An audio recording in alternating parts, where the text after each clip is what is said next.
Was not creatively fulfilled. I was exhausted. I think that people think that different kinds of art are fundamentally different. Things are like the main two things that kind of were placed in my life at weird times that kind of put me in this path. Not be jealous of that or insecure about that, but just see it as a strength in our relationship.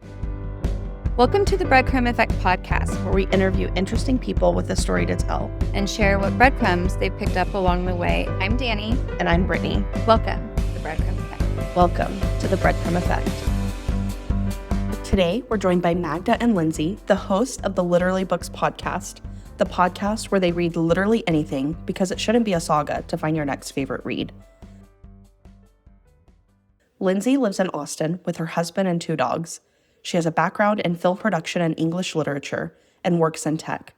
Her curiosity spans all kinds of storytelling, which shapes how she approaches books and conversations on the show. Magda was born in Colombia, raised in Texas, and now lives in Austin with her husband. Her love of reading took off with Pride and Prejudice, sparking a longtime appreciation for romance and character-driven stories. They met through their tech jobs and bonded over a shared love of books, turning that passion into a fun, approachable podcast for fellow readers everywhere. Thank you for joining. We are so excited that y'all are our first guests, for one, so that you can teach us the ways. 2, we feel very comfortable with y'all. And we are just so honored because y'all have been also a very early part of our journey. The things that we definitely want to get to is how y'all met. How did the podcast come to be? We want to hear about y'all's breadcrumbs together, but maybe even individual breadcrumbs that y'all have had in your life as individuals. And then we also want to share the breadcrumbs that we have with y'all, which actually brought you on to this podcast today. Yeah, that y'all might not even know how important y'all are. Oh my God. Yay. I've been squirm so much over here. We were literally just talking about this in the car. I'm like, Oh, I don't like to talk about it. And then we're going to hug you. yeah, I'll be fine. It'll be fine. It'll be fine. I love being invited to a place where I'm just going to get praised. Yeah. I love this. This Princess that's Magda. just our dynamic. So I'm like, I'm cool. Yep. And then I want to definitely end it with, what are the great things that y'all have done that this podcast has given y'all the opportunity to do? Because I know that y'all have had some really great events and things this past year. How long have y'all been on it? A year and a half now. Year and a half. Wow. Time flies. How many episodes now? 84 episodes now. It's That's crazy. Guys, that's a lot. Congratulations. Thank you. It feels like just as many as it is.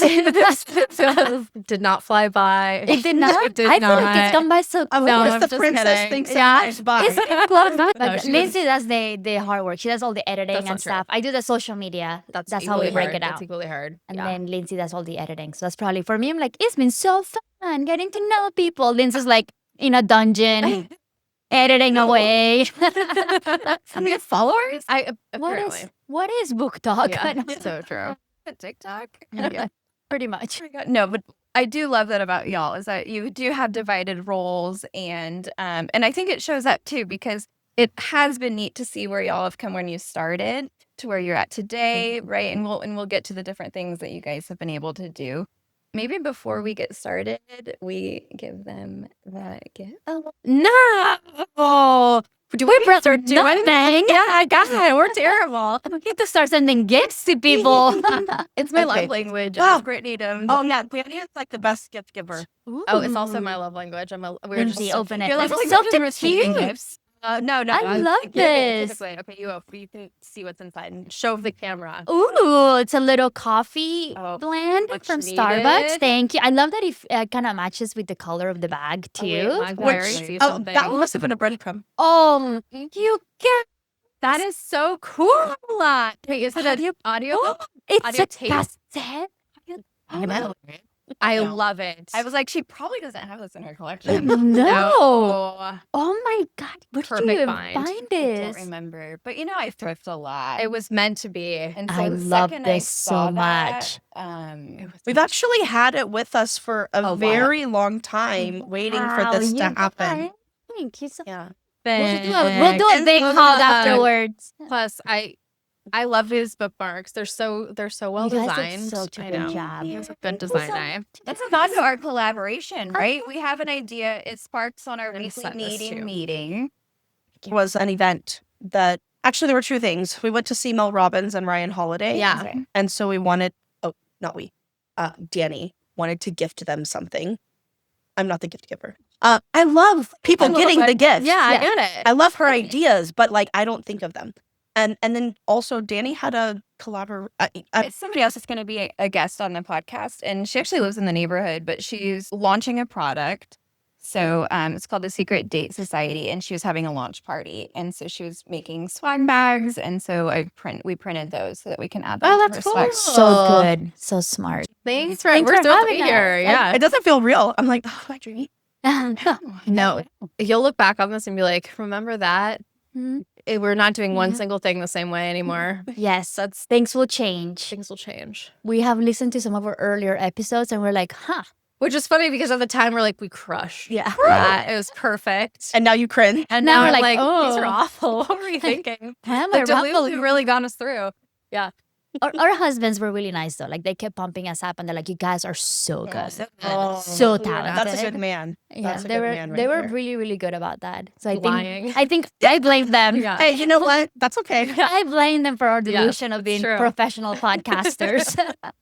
I love that. They saw that in y'all, and this is I don't know if y'all have seen this, but when you do a new creative venture, you almost have to believe in yourself more than your friends and your family because they don't always quite get it at first because they have to kind of, I don't know, for me at least, I've seen this where you almost have to explain yourself. So then they have to put you in a new box, picture yourself doing this. And it's not until you almost have created something where they kind of go, oh, okay, I get this. It's not that they couldn't see that we couldn't do it. It's just, it's out of their comfort zone. So it makes them sometimes uncomfortable that you're going outside of your comfort zone. I don't know if y'all have Have y'all experienced seen that meme going around where people are trying to make it as like an online content creator? They're saying that strangers are nicer to them than their own family members That's at times. 1000% And I true. believe that's that's really true. Yeah. Like I feel like we got so much support on everybody from like the book community themselves, people that we didn't know.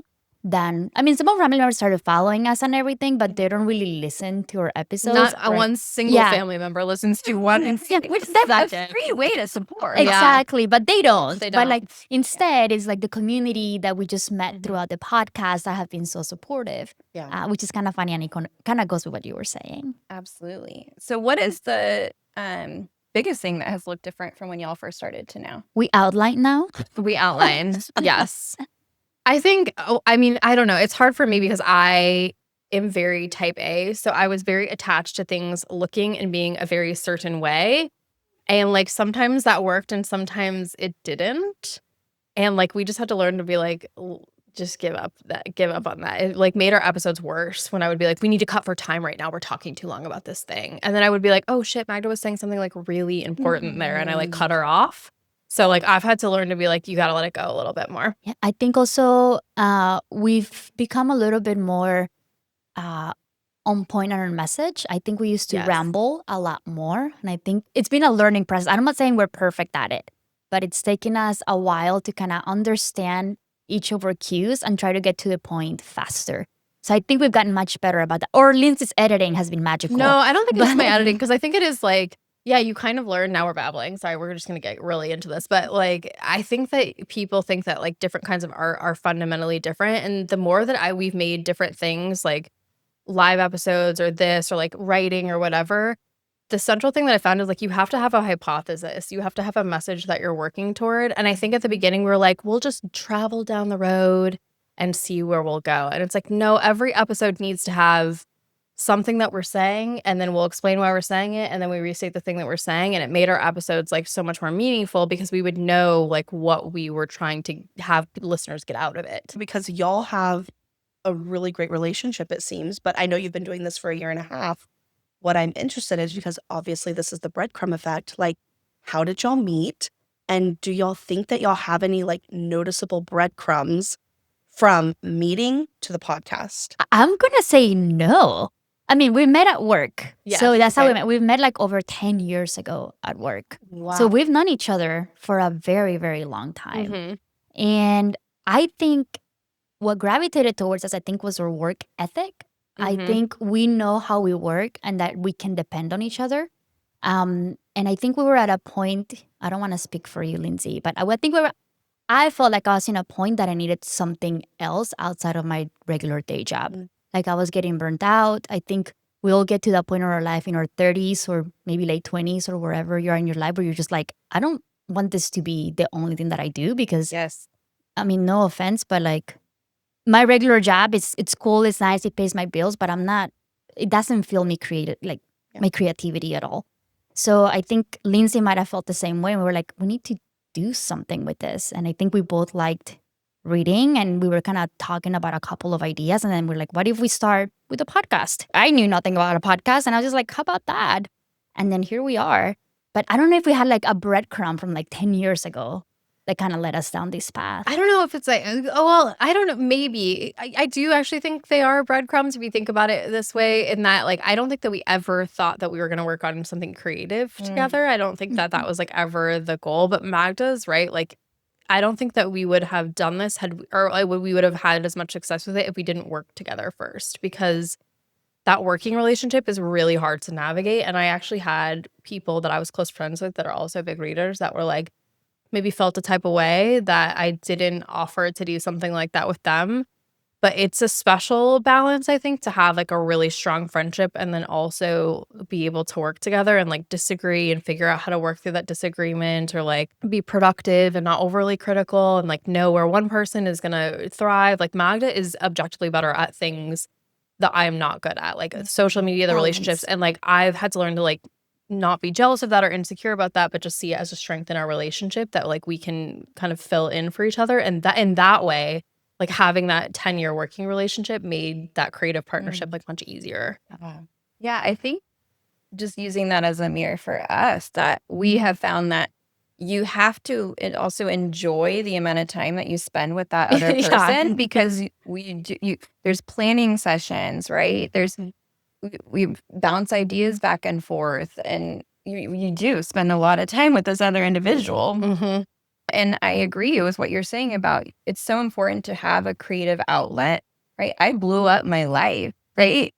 And it looks completely different than it does now. And then I realized that that creative energy has to be channeled somewhere. And I found that when I was working in tech, it took all of my creative energy, and I didn't have anything left for at home or doing these ventures like this that were those small voices in the back of my head that said, do a podcast, right?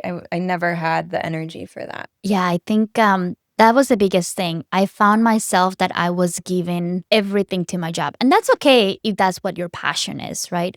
But it was kind of nice to get a little something else on the side that was truly like, okay, I'm going to stop doing this thing because it's already 6:30 or 7 p.m. Yeah. So it's time to kind of focus on what's going to fulfill me.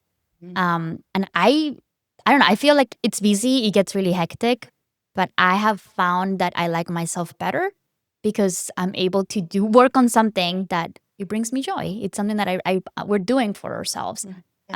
So yeah, I don't know. It's kind of nice to be able to kind of set up a boundary between your, I don't want to say high paying job, but the job that pays my bills versus the one that like I'm doing creative. For now, yeah. Manifestation. For now, yes. For now.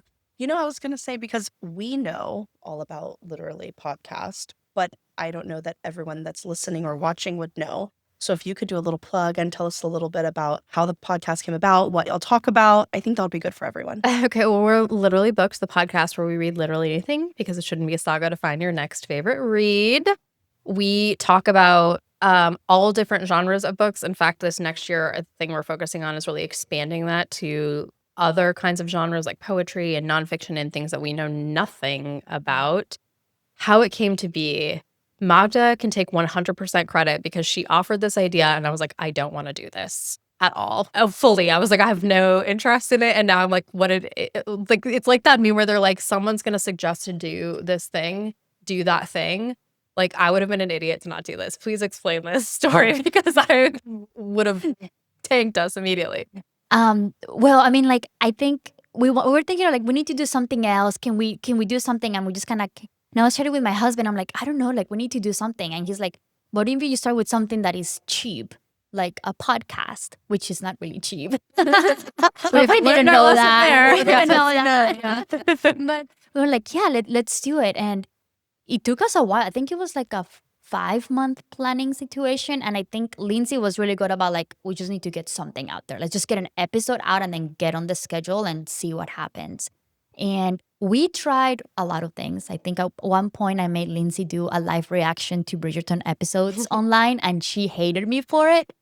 To this day, some of our most viewed It's so videos on true. YouTube, like Are those? crazy. Mhm. Yes. I'm going back and watching Yeah. immediately. Yeah, and I know for Lindsay, still like, I don't know why anyone is bring that watching up. this. Yeah, it's Lindsay so crazy. hated me. She's Yeah. like, I don't ever want to do this again. And I'm like, but look at the views. So funny. People love us. Not really. There's a lot of hate. I mean, and that was, I think, also our very first experience with getting people to hate on you on the internet. I think it was those Bridgerton videos of people are very passionate about things and they have opinions and they'll call things out. And that was like our first instance where we just kind of had to start ignoring the comments, grow a thick skin, which people tell you that, but you're like, how bad can it be until it's directed at you? Yeah. I think that's a very different thing. But it was, you kind of learn and you grow from there. But I think that was some of the things that we've tried out and see like, what can we do from here? And I think something that I admire from Lindsay, even though she's not going to agree to it, she's really open to like the ridiculous ideas that I throw at her. Like that one was kind of crazy. Or when we started doing the live shows, we're like, we'll wing it and see what happens. And it's been kind of a cool experience. Mm-hmm. That's so great. No, but you guys were mentioning, like, I do find that, like, I think what Lindsay said earlier, it's about balance in what you were saying, like, oh, Dani's the gift giver. Like, I find it at times with Lindsay where I'll pitch an idea and, like, she's so good about, like, okay, I'll take that base and then we're gonna, like, amp it up, like, 10 times what it is. And I think it's kind of nice to see that with both of you as well. Like, Yeah. you can kind of see, like, okay, here's the initial idea and then somebody else will kind of take it to the next level, and you need that collaboration because you want to be able to kind of have that creative partnership where you can kind of bounce ideas off of each other and feel comfortable of like amping them up. Yeah, can you imagine doing this alone? No. No. I don't know how No. anyone does it alone. Although I know it's hard. I like get why people are hesitant about it because it is like, I mean, it's like a marriage in some ways. Like our partners both joke like that. Like one night I put an event on our family calendar and my husband thought it was for he and I, but it was actually for Magda and I, just so he knew that I was gonna be out. And he was like so upset. It was not something he wanted to do. Like he was like, I thought you were planning something for us. So you have to like get pretty good about being That's so funny. like navigating anyway. Yeah, it's like your second marriage. It is. It is, It really yeah. is. I Yeah. mean, it's funny how like immediately like Lindsay took over right after my husband in like the most like text per person and things Yeah, like I that. know. Or like my family. So I'm like, okay, she's moving on to my favorite. Sorry, guys. Yeah. Like, yeah, I mean, they might as well put her as my second emergency contact at this point. Thank Yeah. you. Like, And most likely she will answer before my husband, I think. Yeah. My husband will send it to voicemail. I'll be like, why are you calling? This is so Then weird. Lindsay will have to call Yeah. him. love that. Do people at work know that y'all do this? Some, Some. not all of them. Yeah. Mhm. I think like we mentioned, we do try to keep it. We work for a very big tech company, so we have to have really clear boundaries between our professional job and our personal activities. That sounded really No. yeah, but it's right, true. that's right. So we do like we try to do our best. Like we have separate equipment, separate accounts for everything. So a few people have found us and they've been really, really supportive, but it's not something that we actively communicate to people that we're doing this endeavor. Even though it has nothing to do with our real job, I think I feel more comfortable having some sort of division between the two. Same. Well, Some people more know. People might know. They're that you stalkers. know. Yeah, I feel Yeah. like people Oh, have been really good about it. I have a couple people that they're like, they know about it and then they'll kind of support us like On the slide. tangentially on the Yes. side. They're really good about it. And also, I mean, if you go into social media, a lot of the times you're like, oh, you may know this person or you may know this. yeah, So I think now with Digital that, breadcrumb. that's Yeah. what's Ruining good. every yes, exactly. job. The old algorithmic. It's just Yeah, Mark you're an Zuckerberg. analog breadcrumb world. It's way more satisfying. That's so true. Yeah. Okay, so do y'all remember how we first met? It was at I know that we met at work like forever Yeah. ago, but we We didn't met. realize that at first. Yes, no, it was a book event, but I don't remember what it was. I don't remember either. I don't even know how It would have we been you for sure. That But probably. I think it was an event at Lark and Owl at Was- some was it? point that we met. And I think that's how we kind of start introduced to our Texas Bookstagram chat, like support. And I think with that is how we kind of started chatting online a little bit. But I can't remember which Lark and Owl event it was that we met you. And then from there, I think after what was it, like the San Antonio meetup, I think? Yeah. That's kind of how we started getting a little bit closer together. That definitely solidified it. So last night, I was trying to also remember. So I actually went to our messages and scrolled all the way to the top to be like, what was our first digital conversation? And I thought, and I knew I was wrong because I'd asked you about this before, and you were like, no, I thought I had met you at an Allie Hazelwood Lark and Owl event where I thought it was you. It wasn't you. Had a cart behind me and I had my heavy book tote and it was hurting my back. And she, who I thought was you, offered to let me put my purse in the cart. So thank you, not you. You're welcome, not me. That person's probably listening to the episode and they're like, it was me. They're going to come on here. I know, like, They're they're gonna gonna call it. Yeah, exactly. I thought that was you. So very nice of you. And then last night I looked and it was actually, and please confirm if you were there because now I might be wrong. Catherine Center line dancing. Were you there? That's we were there for what that. it was. We have video of us dancing there. That's what it was. Yeah. Yes. So we were there. You're but right. We didn't actually meet each other there, but we met digitally after. That's so funny. I think I reshared either a reel that y'all did or a story, and then We got after added. that. Yeah, I think that's right. And then we got added to the Bookstagram account. Yeah. So Dani, I'm going to brag on her because she is a network Yeah, connect with goddess. people. Oh Yes. my God. She is able to like introduce people and knows anybody that you could possibly need in the middle of the night. She's your hookup. Like she's the one that you go to. And you have put together this network of bookstagrammers together for Central Texas. And there's, I think, like over 200 of us in there. Pretty awesome. Of like authors, Crazy. online creators, just people that like to read, bookstore owners. And it's so amazing because we get to know a lot of the book community events and organizers around our town. And that's all to Dani. Like Dani put all that together. So props to you because it's one of the things that I use the most. Mm-hmm. Oh, that's good to hear. And honestly, the chat, it started at Instagram, was just two of us. And similar to meeting y'all, like, hey, we should have lunch or do something. And then I was like, oh, well, if we're meeting there, we should invite so-and-so. And so 5 people turned to 10 and 15. And it started out as Austin only. And then it's like, oh, but then we have Lark and Owl. And then, oh, what about Waco? So then it is exactly what networking is. This network becomes this network, and then these rings extend outward. And so I was like, we got to stop at Texas. Like, we and then these meetups, right? So we started our first one at Lark and Owl. And then because it is all of Texas, we want to try and get to everyone. We started out with quarterly, which is more like every 6 months now, maybe, but or more, where we vote on a different geography to have it. Right. This leads into our next breadcrumb. So for the entire network, we've done Waco, San Antonio, Lark and Owl, and then Houston has won the next one. So that'll have been 4 cities. And so I had not known Brittany very long. And I just took a risk to be like, hey, do you want to go on a couple trip with me to San Antonio? Wait, so the Green Heron, when we saw you all at Green Heron Bookshop, that was like new in your friendship? Taking it to the next level. We had met Wow. a few months ago and did the big book reels. Yeah. Which was also I remember big, right? that. Yes. Yes. Okay, so let's take it back a little bit, which is a preheating episode of how we met. And that episode, we go into it a lot more in depth. But do you want to share how we actually met? Our daughters were BFF at daycare, and we had play date. And then she just randomly texted me. I was like, hey, do you want to do this? I got a big book. Do you want to do some reels with me? And I was like, fuck yeah. I knew her vibe. Not like, let's just take it. Sounds like, fun. a weird thing too, right? Y'all have done this big book thing with us. I want to know what your so- hookup is for these big books too. Like that is impressive to me. My neighbor.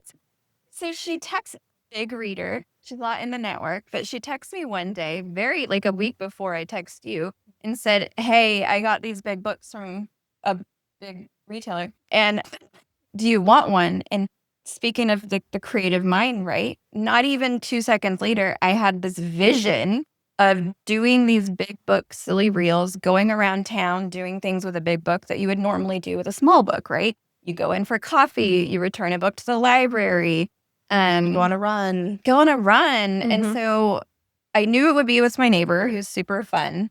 You just popped in my mind for a reason, breadcrumb, whatever. And that's oftentimes what a breadcrumb is. Something pops in your mind. It's a vision. It's that little voice that you need to listen to that was like, Brittany would be good for this. Yeah. Took a big risk because she could have been like, this lady's psycho. And then we knocked them out very quickly. Like you would think it would take time. Yeah. But it was like, an hour and a half or less. And we had like 5 done. 8 in the morning. Yeah. Oh, yeah. Sober. 8 in the morning. That's Yeah, she had me wake up early. I'm not the early riser of the group. I know when I got that outline from you at 5:30 this morning, I was like, Wow. Different lives, different lives. different existences. Yeah. But that's good. You guys match each other. Not to sound bad, like you match each other's weirdness. And I think you need that. Like I think Lindsay and I match our weirdness too. And like we can kind of balance it. So I think that's a really good indicator of whether or not you guys can work together. We're like, at 8 a.m. we're going to do these reels with these big books. Exactly. It's going to be a thing. And so she, of course, agreed to do this girls trip. And then we knew we wanted to hit Green Heron on the way down. Mm-hmm.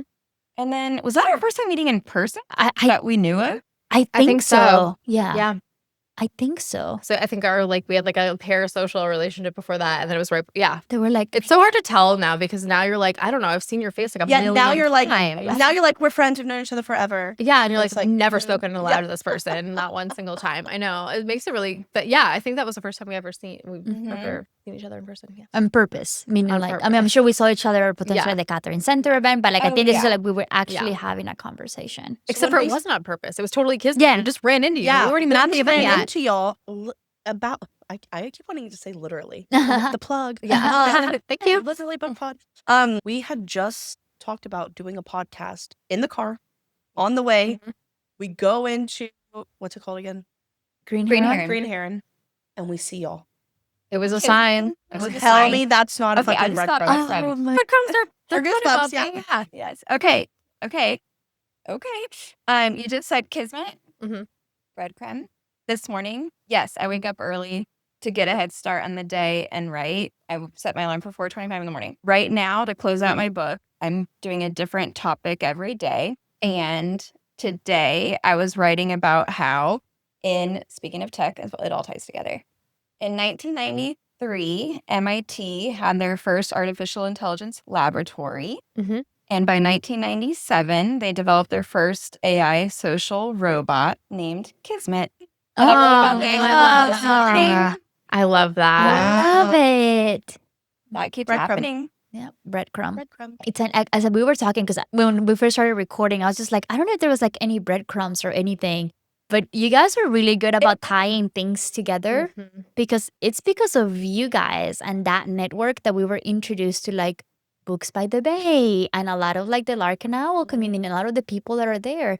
And that has led to some opportunities that we've been able to experience this year. So like thinking back is like, you guys were also or part of our breadcrumbs by introducing us to a larger community and giving us a lot of opportunities here in Texas. So it's pretty exciting. Very God, true. it's all Really interconnected. cool. All Yes. connected. Yes. And to your point, and Mel Robbins actually, because I posed this question at their event, I wanted to hear about their breadcrumbs and their perspective on it. And Mel Robbins, she gets it. She had the best answer. Who knows if they air it, but either way, to her point, because she actually had an episode on this type of topic, and she said these signs happen all of the time. They go by and people don't notice. You have to be open to it. You have to be looking for it. You have to declare. I know we've talked about manifesting. We have a manifestation episode that once you put it out in the universe, these signs, they will show up everywhere. Mm-hmm. Yeah, this year has changed my mind around manifestation. Like honestly, I was just like, I'm just gonna work hard and then do it. That's fine. But this year, like it totally flipped my mind around it because we were at the National Book Festival conference and we got to see Tracy Dion on stage, and Lindsay and I were like, let's just like after everybody leaves, let's like take a picture upstairs because we're gonna be moderating a panel like this at some point. We asked a volunteer, Yeah, can to we take a climb up on picture. the stage where the moderators and the authors sit and take a picture? And they were so nice. There was no one in the room, but they were like, They're like, go sure. for it. And so we did it. Yeah, go Yeah, ahead. we were like, Manifested that moment. we were just like, ha ha ha ha, that's so funny because that's gonna be us. And then like literally 2 months later, we got to do the same thing at Texas Book Festival. Wow. So that moment to me is like, crap, manifestation is a real thing. It works. Yeah. And it works. Yes. Okay. I do want to go back to Books by the Bay and that experience, but do you want to share more about this Texas Book Fest that y'all had an amazing opportunity to do? Because I felt like I was like a cheerleader cheering you all on. That was so awesome. That was so That's cool. very you. nice. That was- I mean, I think for us, that was like truly, we were joking because one, we had gone last year and our experience was like, we loved absolutely everything. We got to meet so many people that we knew from this community on Instagram in real life, but we were there to observe. We were there to like participate or whatever. And we said it would be so cool to moderate one of these panels, but we're like, whatever. So in January, I'm going to let you tell the back half of the story, but in January, we do like our planning session and we were like, again, the Delulu was an important part of the breadcrumbs. Because we probably sent out like 15 emails. I'm talking to like local news stations, authors that we were never going to get. And We did get a response from Andy Weir, though. that's true. We got a response from him. So maybe it was the assistant, but I'll take it. It doesn't Hey, matter. Still counts. And then one of them was Texas Book Festival. And we heard nothing. A pin drop, not one single response from any one of those emails, which is important, I think, because to your point about breadcrumbs, like I think sometimes we expect the trail to be very close together. And in this experience, it 100% was not. If you had asked us at that moment if anything was going to happen this year, we would have said no. We heard nothing back. We, in our first time that we went to the Texas Book Festival in 2024, one of the panels that was the most impactful to us was this YA panel. Oh my God, I didn't even talk about And this. Yeah. that one had the author of Jada Dia and Jazz Hammonds. Yes. Mhm. And the person that was moderating that panel, we loved her. Her name is Wale. And she's like an author therapist type of thing. She has like a really big big following online for like Bookstagram and things like that. And we just reached out to her because we loved her so much. And we're like, hey, do you want to come on the podcast? Just talk about like, characters that need therapists and books. Ha ha ha ha ha. And she came on and then we asked her like, hey, how did you get into the Texas Book Festival? And she's like, oh, I just emailed them. And that was it. So we're like, we'll do that and see what happens. But then, which we didn't hear anything. But the other big thing of it is when we covered the Texas Book Festival last year, we had a couple of clips that did pretty well around that YA panel. And we started interacting with one of the YA coordinator, Michelle, who puts a lot of these events together. So she kind of knew us parasocially a little bit. Mhm. And then we didn't hear anything else from Texas Book Festival, which is fine. But then weirdly, we went to an RF Kwang event and it was put together by Book People and the Texas Book Festival together. And we got to see the literary director of the entire festival there. And Hannah. Hannah. And Michelle was there as well. Mhm. Yeah. so I've never done this in my entire life. This is what I'm saying about like, you really have to reframe your mindset like you were talking about to like recognize these moments because Magda's right. Like we went to that panel, that YA panel completely on a whim. We didn't know the authors. It was the thing that connected us to these people. It was completely random. And then I was like, we got to do it. We got to go up to her. We got to do it. We have to tell you about something we've been loving lately. It fits our whole breadcrumb philosophy perfectly. It's called the Feel Good Workbook, and it was created by Dr. Kell, who you might remember from our manifesting episode. You know how she talks about following the universe's breadcrumbs? This workbook is basically that, but on paper, with actual tools you can use in real life. The idea behind it is honestly so simple, but so powerful. It teaches you how to use your human guidance system, which is basically your built-in compass for life. Think of it like the game Hot and Cold. When something feels good, you're moving in the right direction. When something feels heavy or off, that's your signal that you're getting colder and maybe taking a step away from what you actually want. What we love about this workbook is that it shows you how to read those emotional signals in real time and then shift back to feeling good fast. Not ignore your feelings, not push through. Just gently course correct so you stay aligned with where you're meant to go. Because here's the thing, the key to health, healing, and honestly creating a life you love is feeling good. And when you feel good, you're aligned, you're magnetic, you're following the breadcrumbs. And when you don't, this workbook helps you figure out why and what to do next. And the best part is our listeners get 10% off the Feel Good Workbook. Just use the code breadcrumbs10 at checkout. Feel free to go to the link in our show notes, or you can go to Linktree/Dr. Kelly, that's Dr.Kelley. So if you're trying to live more intentionally, more aligned, and actually enjoy the path you're on, this is such a good place to start. we got to go up to her. We got to do it. And I blacked out and was like, hi, we're from the Literally Books podcast. We emailed you. We love your event. We want to do anything. We'll do anything. We'll do anything you can want us to do. And she gave us our card and she was like, email me again. And so we literally sent an adjusted email that was essentially what we had already sent. Yeah. And they responded back a few days later and they're like, pick one of these 3 panels. And 2 of the 3 panels were authors that we are obsessed with. And so it was just like, shocking. Crying. It was just, I could not. Magda did cry, which I was crying. Like I was bawling on Well FaceTime deserved with Lindsay. But I mean, honestly, it was, I think, Michelle from like the YA coordinator. Like I think she put a little bit more faith in us and like, oh yeah, let's give them a chance. And I will forever be grateful to her. Because I mean, she literally took a chance on like this nobody. So we're like, yeah, we can moderate a panel. Totally fine. But honestly, I mean, that was just one of the many breadcrumbs. Like we also had opportunities to do live shows this year, which I think helped us prepare to get to that event, which we didn't know about, which was kind of fun. Okay, I'm going to cut in because I'm going to say a few things that I'm hearing here. So you put it out in the world that you want to do something. You show up the way that you show up, right? And you mentioned it a little bit ago that you can just put things out there. But if you don't do the work, right, it's not going to come either. So you came out of your comfort zone, did something unexpected. You made connecting points that wouldn't normally happen. You show up the way you show up, which shows that people can have faith in you. And so I think it all ties together and it gets you where you want to be. And time-wise, it might not be the next day. Sometimes it takes 20 years, and I know we've messaged this about manifestation before. Everything I've ever manifested or wrote down or want to come true has come true, which tells me that I haven't thought big enough at all. Mm-hmm. And there can't be a time. It can be 6 months. It's also taken 20 years before. Just some thoughts. Yeah. There's detours for sure. You know, it's never like Lindsay mentioned earlier. It's never a straight line of like, we did it and then it happened. No, it's just like, okay, well, we didn't hear anything. We'll keep going. But then at the same time, we were offered and worked to get other opportunities that honestly got us ready to where we wanted to be. And I'm not saying like, we got this, we're professionals. I still feel like I don't know what I'm doing. I feel like that feeling never goes away, but it makes you feel a little bit more prepared to what's to come.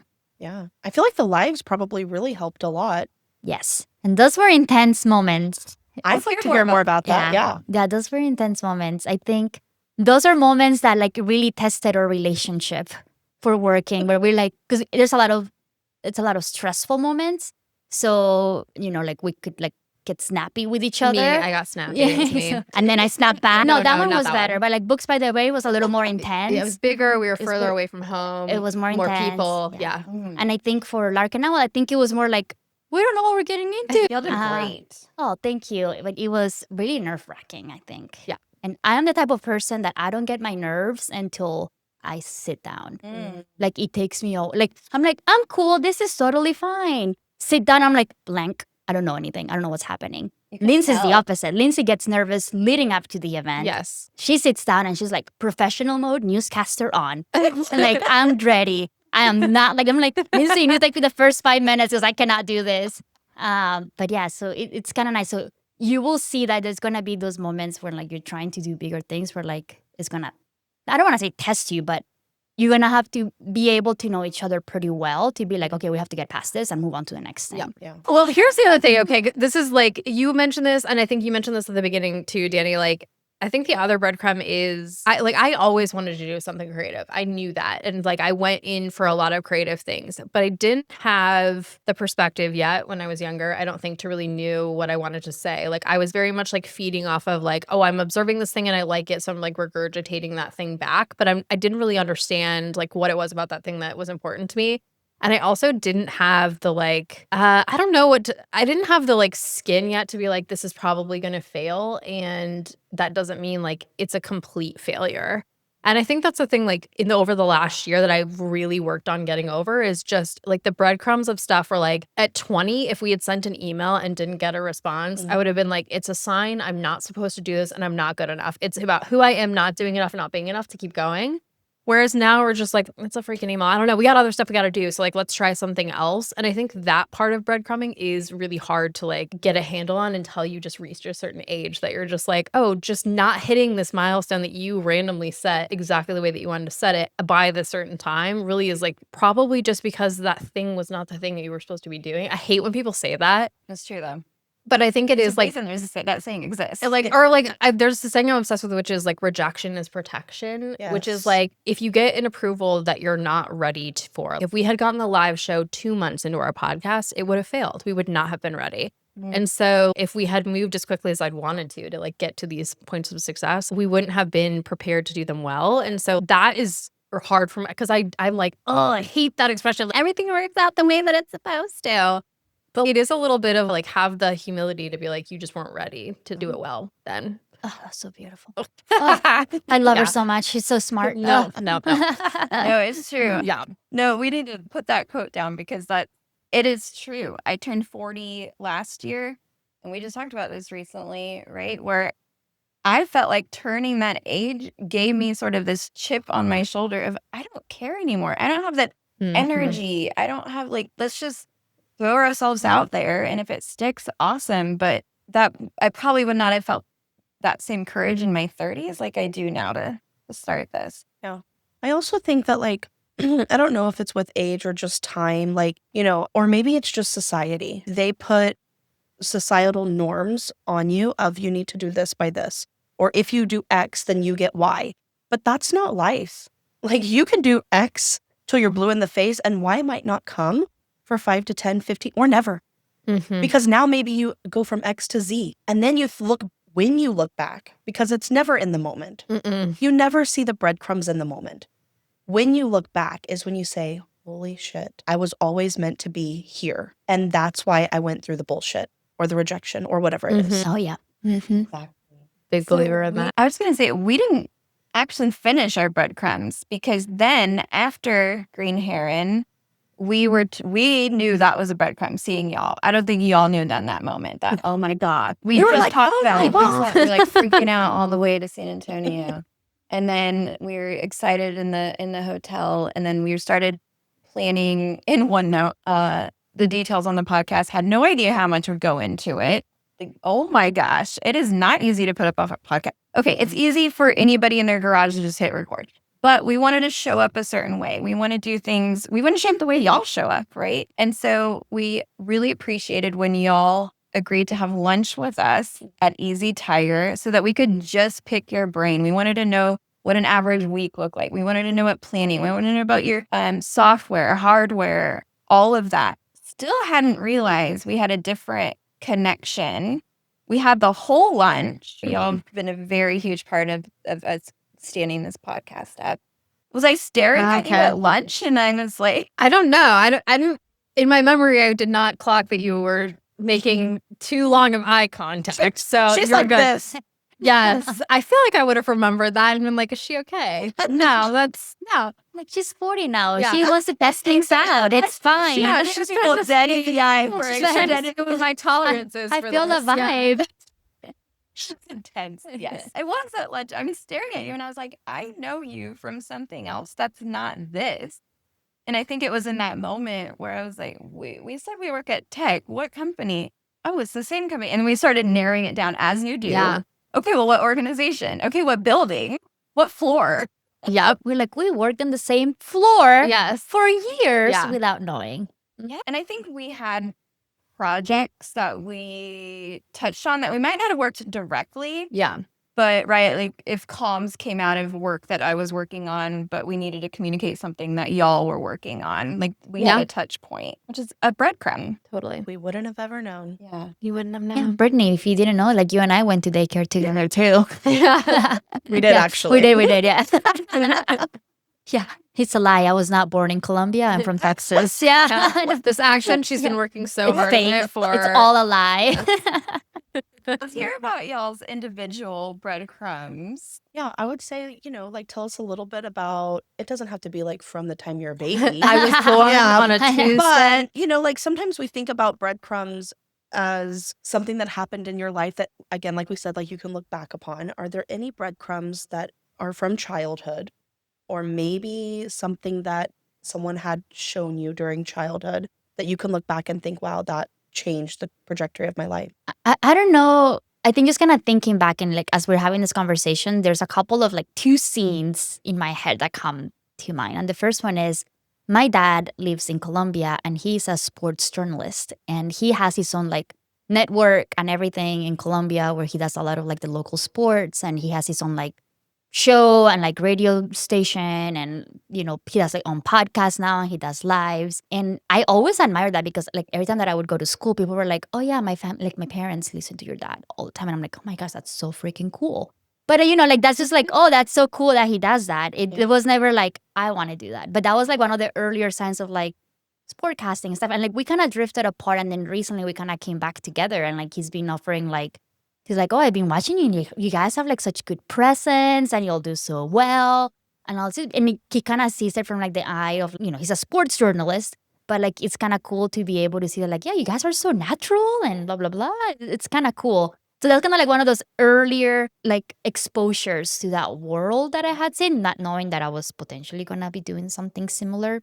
And then the next one up is like probably when I was maybe 26, 27.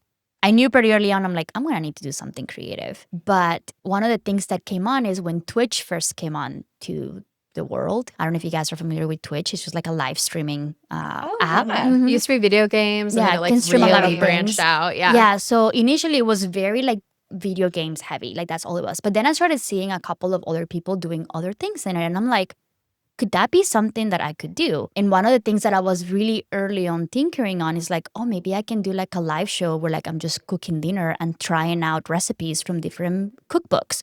I'm not the best cook, but I like to cook. So maybe I could do that. But then I was just like, no, that's too vulnerable. It would just be me. Kind of weird just putting yourself out there into the like, I don't know, you're 25, you're 26, but like, you're just like, what? I don't, this is weird. So you just kind of put that aside. And then now where I'm at in my late 30s, I'm like, who the F cares? I'm just going to put myself out there and try this out. And I think to what Lindsay was mentioning earlier, I think these things happen at the right time because I feel like I would have gotten in so much trouble if I would have gone with the live show, cooking, streaming thing that I had in my mind. You could have been Ina Garten. Maybe. I could have been in Bon Appetit. Yeah. Who knows? But yeah, it was that. Those were like my two things where I'm like, I was kind of tinkering with the ideas of doing something in media, I guess. I don't know what we call it. So it's kind of cool to see that. And like now, Lindsay just kind of refreshed, like, yeah, things happen when you need them and when you're ready to do it. Because right now, something that my husband has kind of put in my head really vividly, and I think it's right, is like, people don't really care about you. Like, I think we're in our heads too much. And like we kind of put too much pressure on us to be perfect and doing it. And it's like, people like just move on with their lives and then that's it. Like it's fine. Like you're not the center of the world. It's like that line from Schitt's Creek where she's like, nobody cares, David. David, nobody cares. That's exactly how my husband says it. Yeah. Nobody cares, Magda. But it really is. And I think I think I'm at the stage of my life that I'm like, yeah, nobody really cares about you. And like, to your point, like, it comes with like maybe it's maturity or just like I'm getting old and I'm like, life's too short. I'm just gonna do whatever I want. And some of the things we do might be cringe, but I enjoy them. I think it's fun. You're having fun, so who cares? So who cares? Exactly. And some people laugh and I get the answer about it. That was really funny. And I'm like, okay, so it's not just me. Yeah. But yeah, I think so like the main two things that kind of were placed in my life at weird times that kind of put me in this path potentially. What about you, Lindsay? This is hard. Yeah, it's hard to think about. Like I with Magda, I always knew like I wanted to do something creative. My first memory of being like, oh my God, you're such an idiot is that I would steal my mom's coffee from the morning at night with my friends and put cold coffee in a mug and pretend to drink it and write spec scripts for my favorite children's television shows. So like 8-year-old Lindsay was like writing episodes of Rugrats that she wanted to watch at her kitchen. I'm obsessed. I'm freaking obsessed. It was so embarrassing. Also, 8-year-old with a cigarette. Honestly, like Just rolled up a piece of totally had a paper. big mom, so like I would absolutely have done that, except for like I thought they were disgusting. I had that wherewithal, but I'm like sure I was supposed to be 5'10", and I like drink coffee at 7, and now I'm 5'5", and it's nothing doing. But I was like, this is who I want to be. Like I had that vision in mind of like what my adulthood would be, and of course, it's not. I did not write for Rugrats, sadly. We can see them make that I was gonna happen. say it's never too late. Yeah, we can make it happen. But like it is funny. So I did go to school for like film production and things like that. And I like when I graduated was in a time that nobody had jobs. It was like 2008, 2009. And I moved to Tennessee with a partner. Do not recommend this to anyone young that's listening because it's very hard to do that. But I got a job, which I thought was my dream job, which is an editing job, a video editing job for a network that was affiliated with HGTV. And I was like, this is it. I've made it. It's my entire dream. And I was not creatively fulfilled. I was exhausted. It just didn't, in reality, quite match up with my vision of it. And I was not making things or like doing anything. It wasn't really creative, even though it was like monetarily lucrative for my age. You know, it was like fine. And I was like, I don't know what to do. And so I started working at a part-time job for health insurance. And like, I think that moment is important because I really realized like sometimes your vision of like what the thing you want is not really the thing of that. And that was like devastating for me at the time. I was like, oh my God, I'm about to quit this job. That was like my end goal. And I'm 24 and or 23 and I don't know what I'm going to do next. And like, it just, nothing really happened then for like a decade. I was just kind of floundering, trying to figure out like what was the next thing I was going to work on. And I got very focused on like making money and building a more solid life. And I really was doing nothing creative whatsoever. And you kind of hit a peak, I think, if you're a creative person where you're like, I am going to die if I don't do something. I mean, that's dramatic, but you know, you're like, I'm so unhappy and I can't really pinpoint why. And it's because you're like not being fulfilled. And so when Magda said this, like, I am a person who likes to start things, but it's hard for me to get over that hump of like putting myself out there and being judged. Like that's the hardest part of art, I think, is just to be like, oh, someone can just hate it. And it's not like a project that I didn't do well on at work. It's like who I am and what my vision of the world is.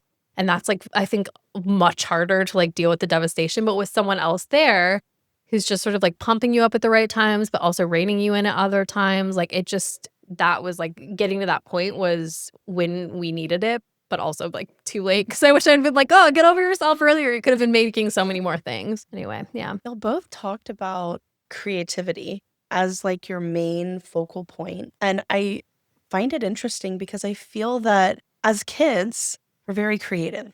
We create so much art, so many cool things. Your daughter just made freaking surprise Labubus. So cute, Amazing. right? I mean, it's amazing. Yeah. And then we get through a phase where we don't create for a very long time, but we always want to go back to it. And if we don't go back to it, we are not fulfilled. And I think about the other generations and how if they didn't have a creative outlet, which a lot of people didn't, because life is hard and you have to work and make money and have a living. But now we're in a day and age where we can be creative and we can fuel our soul. And I don't know, I just think it's like so cool that like we all have one thing in common, which is to create. Doesn't matter what it's creating, but having some sort of creative outlet. I'm obsessed with this because as a kid, you're right. You're rewarded for play in a way that you're not rewarded for play as an adult. If you do a drawing as a kid or build something, even if it sucks, a good parent will be like, good effort, great job, you know, it's amazing. And so you like want that feeling. You keep pursuing that feeling. Whereas an adult, you're like, everything relies on this thing being a success. I did not care at all about that when I was a kid. If it was like, if it fails, whatever, I'll just move on to the next thing. I think you lose that as an adult. You put too much pressure on things being correct and you're rewarded for making things correct as an adult. So you don't want to take the risk and it really screws you up. It really does. It's the one good thing I think about social media is like the access to, when I went to school for film production, you had to have thousands of dollars at your disposal or like a way to rent it to do anything creative. Like, and you had to have 15 people. And now you can like sit on your couch on your phone and people make the funniest shit I've ever seen in my life. Yeah. And I'm like, it's so cool that if people are rewarded, the only good thing I'll say about for that is people are rewarded for being silly and like trying things, you know? Yeah. That's what I like about social media too, is you say you want to do it, you can just do it. Yeah. You don't always have to go to school for the thing that you want to do. That does give people knowledge and courage and all of that too. But you could just do it. And what I like about what you said too is this was in your background, sometimes indirectly or directly, and then you're able to channel it now years later. And you know it comes from a creative place, but you're also, what you're doing, you're talking to creative people as well, which probably also kind of fuels that creativity. People have really good ideas. And, you know, like going with that creativity thing, like sitting here and listening to you, I'm like, I wonder that's why people had some really messed up like midlife crisis in their lives back in the day or like now, because they didn't have an outlet to be able to explore other things that they enjoyed in a good way. And you can kind of, I don't know, this is just me spitballing. Talk about Oh, this. yeah. You're actually sitting Because- in my midlife crisis right now. Like you're in mine. But you had a healthy one. There's some people that crash and burn Right. in their midlife crises because like we've always, to what Lindsay was mentioning earlier, we have this ideal life that we're kind of pursuing since we were little. I'm like, okay, I'm going to have this super cool job and it's going to allow me to pay my bills and all of this and go up in the world. I'm like, but that's not really what I want to do for 50 years. Like that seems, now that I'm living it, I'm like, I don't know if I want to do that. And then just having like that extra balance of having like not this built up sense of like things not being able to let out. So maybe that's why we saw like this crazy people in the 80s or 90s with just like, I'm gonna do all the drugs because that was like the only way to deal with I it. feel like I don't you know. just hit the nail on the head. Yeah, honestly. exactly right. Like I never thought about it until you said it. I'm like, that's correct. Yes, that is Yeah, correct. that is exactly it. Yeah. And actually, I feel the opposite. I'm now sober. Like I'm actually sober, right? Yeah. Like I'm not doing my wine at night, and I feel better. I'm happier. I show up better, and it's like how do we do midlife crisis differently? Mhm. Like this, you do it differently like this. And I love it. Like, and it's like an ongoing joke and a meme of like, oh, you hit 35. Here's your midlife crisis, like plans, podcasting, Yes. or marathon running. And I'm like, I feel like those are really healthy midlife crises. They are. Exactly. We're doing it right. Yeah, we're doing the midlife crisis the right way. exactly. I actually call it rebranding 40 is what I've called it. I love it. Rebranding. I think I that's like good. that. I did a yoga photo shoot. Yeah, The that was aerial cool. one over water. I don't know if y'all have seen it. I bought that for myself for my 40th birthday. And I was like, I am rebranding 40. Love it. I love it too. Also, I look at your pictures online when you're doing this aerial yoga poses. I'm so impressed. I know. I'm like, oh my. She tried to teach me one time. But you're getting We should have freaking recorded that shit. That would have been hilarious. It hurt so bad. And I was like, this is hurting me. She was like, it's supposed to. I'm like, it's working. I don't want to do this. It's good for lymphatic drainage. Just like, you have to like feel through the pain. No, I don't know. Magda always tries to get me to go to Pilates with her, and I'm like, I don't think you understand. I would just be laying there, like, and trying to move and unable to. I couldn't do it. I will keep trying to get her to go to Pilates. That is my new cult obsession. I totally get it. It is hard.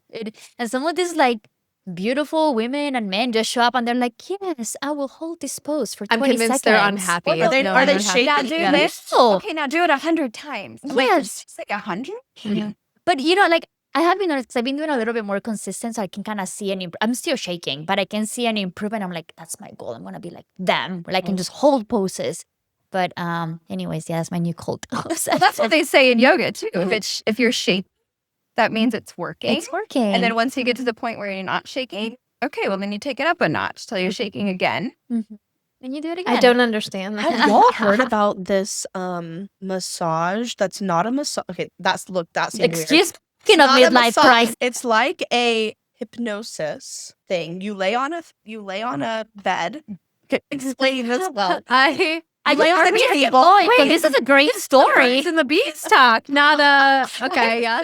Yeah. There's a happy ending. I love it. You lay on a table, and not a bed. Okay, a table, and this person is getting your trauma out, but not touching you. Reiki? Yeah. Is that Reiki? I think that's that is Reiki. Oh, okay. It's so good though. Well, I do love it being there. We're like, yeah, that's Reiki. We do that. All the Yeah, time. that's the weird. Yeah. Yep, we do. Yeah, I believe you it. weren't understanding me.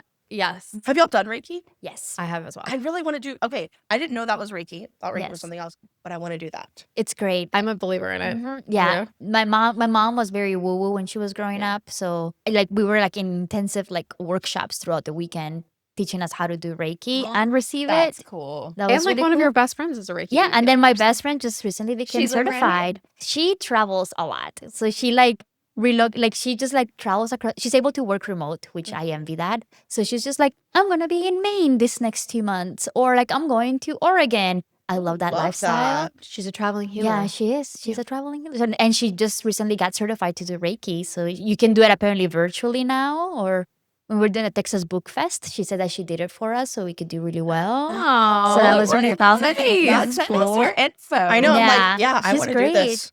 Yeah, Sure. I will.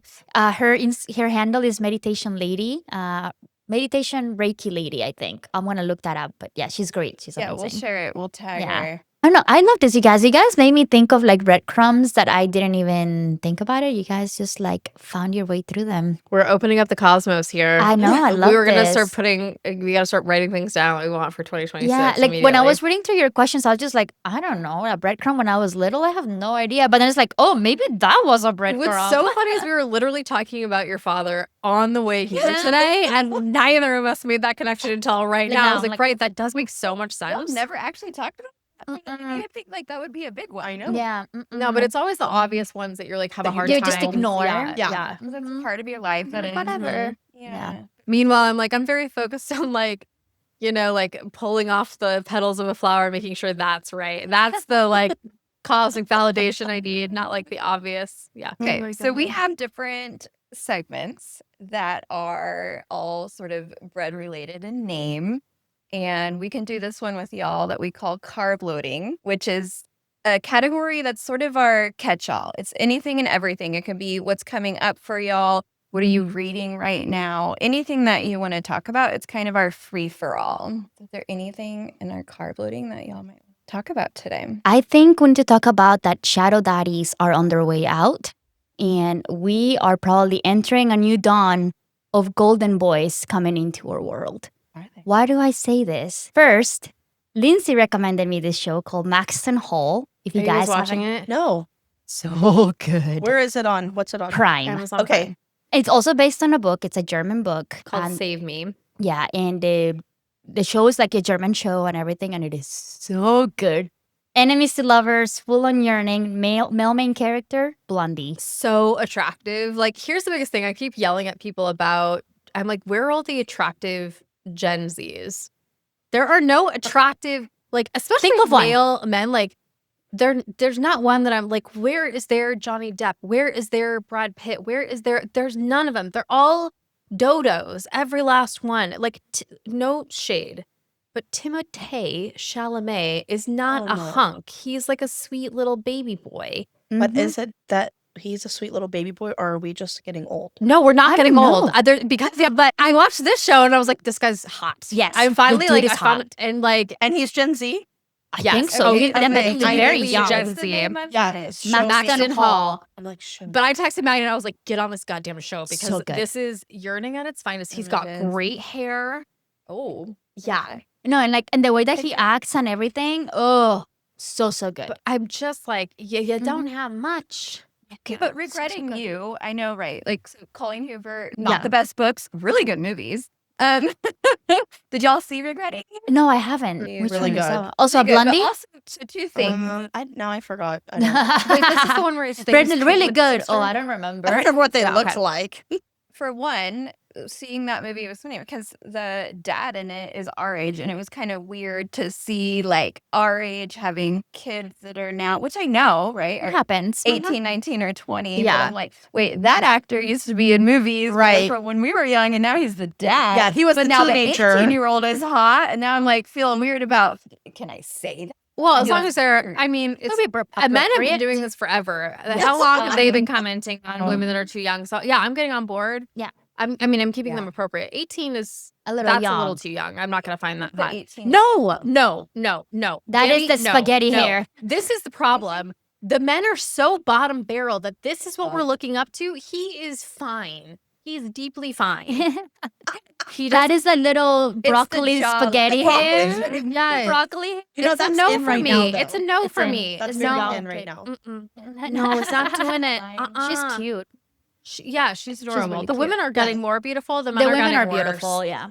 I think so too. I But agree. I also feel like I am finding myself more like for older, which is weird because I was normally like on With your par. age? But like think about the same older people when they were younger. They were objectively more like my young love was Benicio del Toro. He still looks amazing. No, not Benicio del Toro. I was like, okay. No, it is Benicio del Toro. You guys are I thinking gotta of look Guillermo it del up. Toro. It's Benicio del Toro. Send I me, was right. Show me. Okay, you know, I was thinking Benicio del Toro. Show me. If you saw him, you'd be like, and young him was so hot, and older him is hot. Yes. Let me see. Yes. Look at him. Look at him young. Look at him young. I'm telling you. Look at him young. He was way hotter. I did think of Yeah. Guillermo del Toro. But you know what I do? Young, Let me yes. see. He was gorgeous. It's like when Harrison. okay. Guys, You I know have what? different Taste. styles. We Okay? have- You don't I have think this different guy styles. is super hot, Magda? Help me out here. Yes, I mean, you know, I love a good dark I hair think, man. yeah. I Yes. love him. He's Which is kinda what- James Dean-esque, which I like. Yes. James Dean. Anyway, I don't even know But what yeah, I'm saying. that's why I was saying, like, he's really, young Benicio Guillermo. No, what is it? not Guillermo. I did see thinking that the Frankenstein director, which, like, you know, doesn't live for every Yeah. pot. He's There's something out there for everybody. yeah. Okay, but also, speaking of how movies used to be, the female lead was always right, early 20s, the male 30s or 40s, right? And nobody questions gays' age gaps. Yeah. But one show that, and I don't watch a lot of TV, but when I was sick, I was like, what am I gonna do? And I didn't read. Have y'all seen this? Wait, nobody wants this. Oh my God, I love Oh, Nobody yeah. Wants This. Yeah, Netflix. What I love obsessed. about that is she is a female in her 40s, and she's the female main character. Is she in her 40s? Love, yeah. Oh, Yeah, I did not Isabella. realize that. Yeah. Oh, okay, yes, obsessed with she's in her that. 40s, yes. Mhm. And what's the guy's name? Adam Brody. Adam Brody. Obsessed with him. Started hot, been hot, stayed hot. Obsessed Yeah, I with know. him. Yep. We all agree on OC, something. yes. Okay. The OC. Yeah, I know. that is like. And I was looking at him. I was like, where do I know him Yeah, from? The OC. And I He love was his set- relationship with his wife, with Oh, Mister. Oh, too. yes. right now. Oh, and Oh she my is just God. iconic. I love her. Oh, Freaking iconic. That we can Love talk her. about them all day. That I sounds know. great. It's a good carb load. yeah. Actually, and you know, Mister is gonna be. Have you guys read The Bodyguard by Catherine Center? No. Oh, I have It's it. an I picked up a signed copy at Larkin Owl. I think it's it? one of my favorite of hers. I might even tap the rom-comers, honestly. It is so good, and they're making an adaptation of that. And Little Mister is going to be the main character, and I'm so excited. No. Okay. So Okay. good. So good. Adding. Mhm. Wait, can we talk about one more carb load thing? Because I feel like y'all are the perfect people to talk to Oh, this okay. about. Yeah. I am going through a slump in my reading Mm. because I finished Throne of Glass series. Wow. Okay. And That's it. I can't. I've been trying to read. I don't know what the book is called. I don't even know what the book is called. But I can't even. I'm bored. Did you like the Throne of Glass? I loved it. I look, people have their thoughts on Sarah J. Maas that I think are very valid. She's an imperfect person, but that series I think is so amazing. It's so good. Yeah. So good. And like the character. When I read Tower of Dawn, at first I was like, who are these people? I don't like it. I want to go back. And then I didn't want Tower of Dawn to end. And then I went to Kingdom of Ash. And it's It's just an ensemble cast it's in a so book good. world, which Yes. is really nice. Magda hasn't finished it yet. My Mm-mm. niece Oh, has a tattoo I haven't yet. of it on her body. I need to see It that. says, "You do not yield." Oh, yes. Oh, it's so good. It's like the thing I think is so amazing about that book is like it is, you know, there's like a lot of male main characters who are like, I endure pain for my significant other and I'm so strong. In this book, it's the female main character who does Yeah. that. And the male main character is just sort of floundering around without her. And Yeah. she's like, there's a lot of women saving men in that book. It's great. It's I love that. amazing. Yeah. Wait, which one are you on? I finished the second one, but it hasn't fully like grabbed me yet. It's a, It might Yeah. take a little bit of time. it's Yeah. a payoff though. Everything's Yeah. a payoff. so That's what I keep hearing. That it's like it's an investment, but it's well worth You it. can always text me or Yeah. voice note me anything. Okay. I'm ready to talk about it. All right. We'll continue this. I'm reading Red Rising right now by Pierce Brown. Have you guys heard about this? Mm-mm. It's a book talk book, and he's like handsome, so he's very popular on Bad book talk. Bad boy of writing The world. bad boy. He's Oh. fat. He's got long hair. He's always like doing it. Green eyes. I'm going to show it to you after this. I'm hating it so much, Oh. and I like keep telling Magda, I'm like, is it because he's like handsome boy that I'm like, fuck you, your book sucks, or is it like actually not good? I don't know. I think the writing is bad. Anyway, don't pick it up. I know Okay, people that Same liked it episode. and people that didn't And now like I it. want to read it Yeah. just so that I can see if I like it or I should not have laid eyes on him because it made me. There's something about people who like know they're attractive and they're like, I'm It's hot, but annoying. Yeah, I'm really pretending I annoying. don't know. just like giving the ick. Yes. Yeah. When you know, like there's not a lot of like male authors that are handsome and like he's like a normal. person. He's a normal. humanity 6, but he's a writing 10. Exactly. That great point. Yeah. Great point. Yeah. It makes me so mad. Like the hot main character, which he mentions is hot about 50 times. It's like, we get it. Attractiveness is extremely important to you. Everyone's introduction is like, this is this person. They are not hot.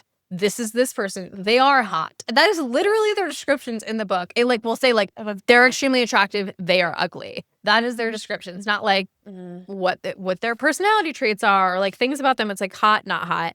And the hot main character wears a red fucking sweatband, and I'm supposed to get on board with this.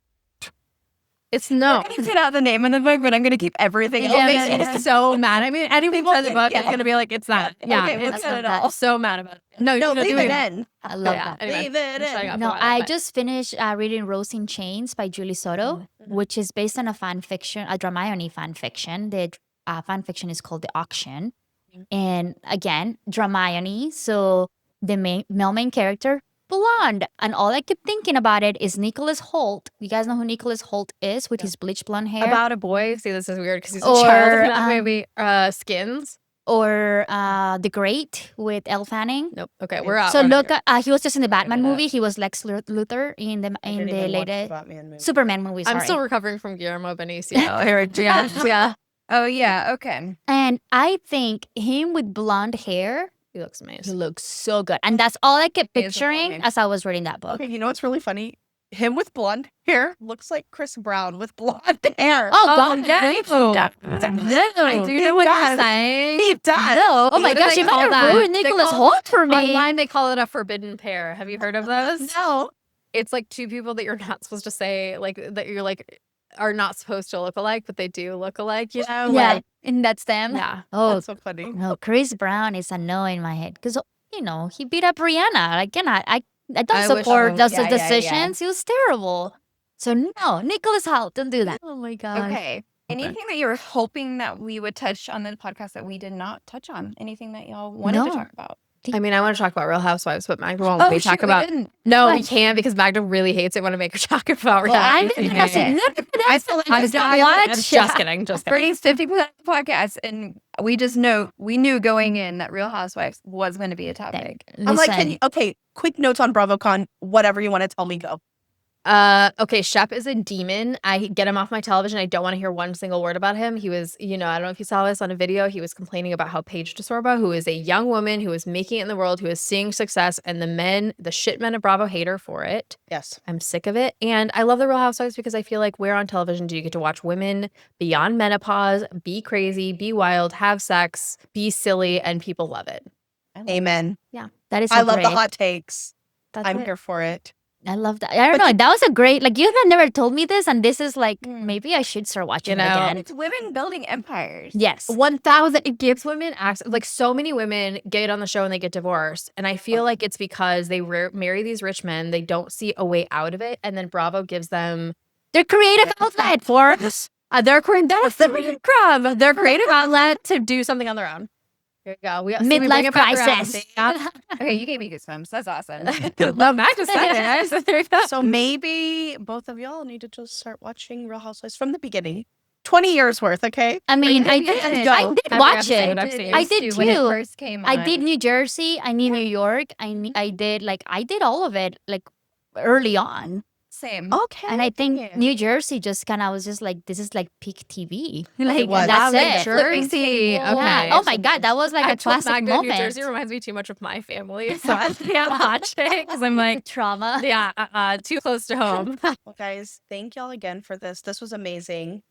Plug your TikTok, Instagram, YouTube. So the name of our podcast is Literally Books the Podcast. You can find us wherever, Instagram, TikTok, YouTube, everywhere. That's it. At _literally books, or you can just go to our website, literallybooks.com, and that's going to tell you all of our episodes, guests, social media, all that kind of fun stuff. Guys, go check it out and go watch Lindsay watch Bridgerton because that's what I'm going to go do today.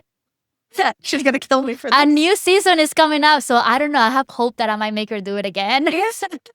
Watching people watch things is a thing. I had no idea. It's a thing. And it's still one of our most popular videos right now. I like to watch Funny. people. Well, y'all are amazing. Thank you so much. Thanks for having us. Yeah, this was so fun, you guys. I feel honored to be your first guest. All right, guys. So I want you to go into your week and Go Find your breadcrumbs. We may cuss, we may offend. Maybe don't listen to this with your kids in the car. We're here to learn and laugh, not to offend. We are not experts, so take what resonates and professional advice where needed. Thanks for hanging out with us today. If you've loved today's conversation, subscribe so you don't miss future episodes. Continue picking up the breadcrumbs by leaving us a review and sharing. Follow us on socials. We are at Instagram at The Breadcrumb Effect, TikTok at The Breadcrumb Effect Pod, and YouTube at The Breadcrumb Effect. Let us know your favorite episode or what you'd like to see. Want to be a guest or know someone with a story? Fill out our guest interest form linked in our bios. Finally, let us know if you found the hidden loaf. Until next time, keep picking up those breadcrumbs. They're leading you exactly where you're meant to be. We are Are we so recording? excited. Okay. Oh, yeah, I've been recording. Oh, I also okay. don't tell Brittany when I start recording. Oh, okay. Oh, okay. That's when you get the best content. Yeah. Got it. The most natural. We just don't even tell people because we don't like to set people up. I get it. Yeah, I like it. Basically, black tanks are my uniform. Yeah, you showed up as your authentic self, and Yeah. so did I, obviously. This is I'm just a princess. Yeah. I honestly, when princess. you were Yes, with Tiara last recording, I was like, that does like weirdly suit you. Like, I've never seen a person I wear was- a tiara so naturally at 9 a.m. on a Saturday. I was meant to be a princess. Yes, and it's things just didn't ridiculous. work out, guys. That's what happened. That's going to be your new name. Princess Magda. Yeah. Listen, I love it. I think he has a nice ring to it. I think so too. She's like, it honestly. feels right for yeah, some this feels reason. right. It's Yeah. fine. I'm down. Yeah, here you go. Meanwhile, I'm like, come in. I'm like your butler. Like, I'm like the housemaid that's like, I gotta go feed the pigs. I'll see you later. No, you're the one that is rolled in with it carrying this. Yeah, exactly. It feels like Floxy all the time. There. Feels so right. I did. And I did. She biffed down. Getting in the bed. Yeah. Great. She let me right up front and everything. It was great. I fed her, and it's fine. This is great. Oh, God. It feels so good. Okay, awesome. So let's meet Lindsay. So Lindsay is a half human, half vortex. I'm not reading this right. Oh, it's okay. Half human, half vortex of breast is one. There we go. Yep. I do I'm like, I don't want want to make you read your own bio. When we did our About Us, we did it for each other because we're like, we're not going to read our own It's bio. weird to hear your own weird. bio though as It- well. yeah, 'Cause you're like, I it's so did write awkward. that, so yeah, It's awkward. yeah, It it's is. awkward. It's awkward. But I also don't want to stare you in the eyes while I'm doing it. Like, Oh, I mean, yeah, In the that's what I'm saying. picture. Here, I'll look blankly into space so that it's more comfortable. you're staring at them. dead Yeah. in the eye. Hello. Yeah, Like a zoom in. yeah, And they post it. exactly. Post production. Exactly. Okay, restless energy living in Austin with a husband and 2 pups, as we know. My love of exploring different worlds began. Your love. I'm doing this really well. I'm going to start over. Can we stop? Reset. But you're leaving the why we thing. edit. Yes, I actually haven't read this yet, so it's my first go. it's a-okay. Okay, Lord, I need some blossoms. good luck. One take. I for loved you. this. Love this. She's like, Okay. oh. Yeah, let me see. All right. So, what do you want me to say? Good luck. Nope. Start over. Kidding. No, no. I will. I will make it Okay, perfect. sorry, go. Okay. All right, guys. What? How? And this is what. See, it wasn't that easy, was it? This is why y'all are Maybe like a. Sorry, I have to cough. We do that all the time. not Meanwhile, gonna I'm edit like, that out though. No. everyone loves to hear that. It's funny cough, right? Like, yeah. We have done all kinds of things. Magda had COVID Yeah. when we first, Oh, God. or like had just gotten done with COVID when we first started filming. So like every 5 seconds she'd be like, and excuse me, and then cough. It was awful. I felt so bad. There was a whole episode that you can just see the humidifier going in the background. You think it's for vibes, but no, I literally Yeah. need that to be able to True. speak. Vibes. Yeah, just like Yeah. It's You very know, woo woo. You live in Austin. Yeah. Don't worry that it's April. It's fine. Literally just did like breadcrumbs. Here we go. It's like when you're like, They'll be like, Oh, breadcrumbs. Oh god, that was a great way to end. Cut.